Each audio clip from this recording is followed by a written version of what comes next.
જય ગુરુદેવ.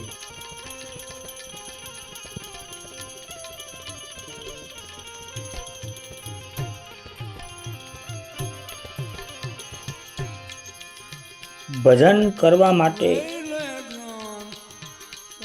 આપણને પહેલી સ્થિરતાની જરૂર ખૂબ જ છે. સ્થિરતા, સંગદોષ આ જરૂરી છે.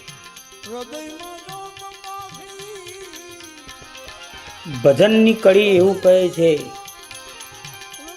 માનવને, હે હજી સે હાથમાં બાજી, હે જીવડા જો જારે જાગી, હે મનુષ્ય માનવ હજુ આ દેહની અંદર તું જાગી જા તો તારો ફેરો સફળ છે. મનને સ્થિર કરી લે તારા હૃદયની અંદર તો તને ચોક્કસ બધું દેખાશે.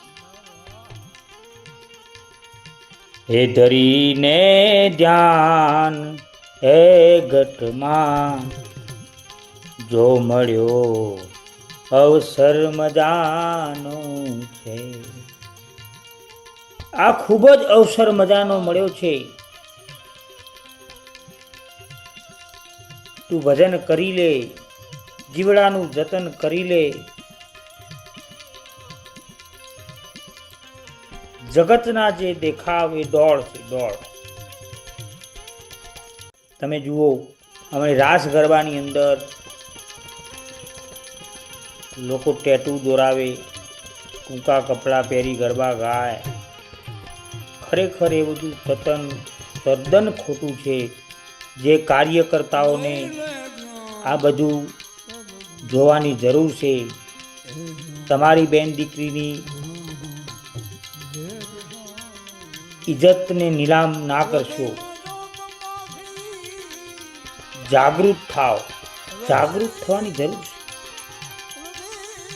તમે આટલા ખર્ચા કરો છો, દીવા બત્તી, કેટલા બધા ડેકોરેશનના ખર્ચા. આ તમારી ઇજ્જત તમે હાથે કરી નાખો.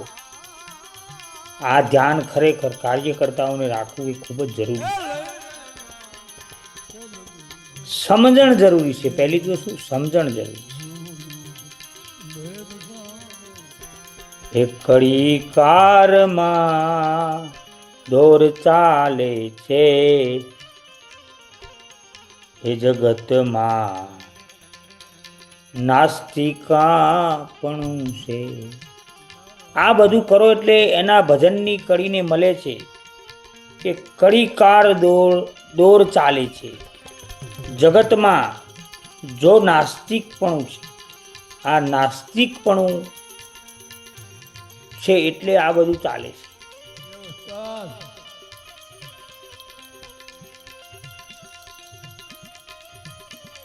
મન કાબુ ના રહે એટલે રાસ ગરબાની અંદર તમે જુઓ આ બધા કૃત્યો કરવાથી જોવાવાળા વ્યક્તિનું મન લલચાઈ જાય છે.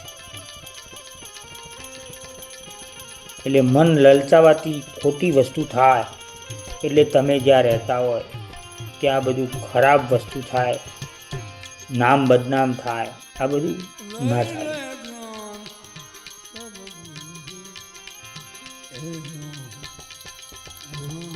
હે ગુરુથી જ્ઞાન લઈ લે, સતા વેદ સાનો છે. હે માનવ તું સદગુરુજી જ્ઞાન લઈ લે, એના પછી તને વેદ સાણો છે. શું સમજે? હે મનુષ્ય દેહ મળ્યો, હે મનુષ્ય દેહ મળ્યો મોગો અનુભવ એ જ પ્રમાણ છે. તું અનુભવ કરી લે એ તારું મોટું પ્રમાણ છે.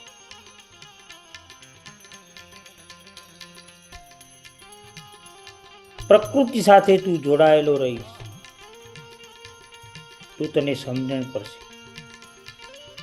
બસ સદગુરુથી નાતો કરી લે એટલે તારા દેહમાં આનંદ.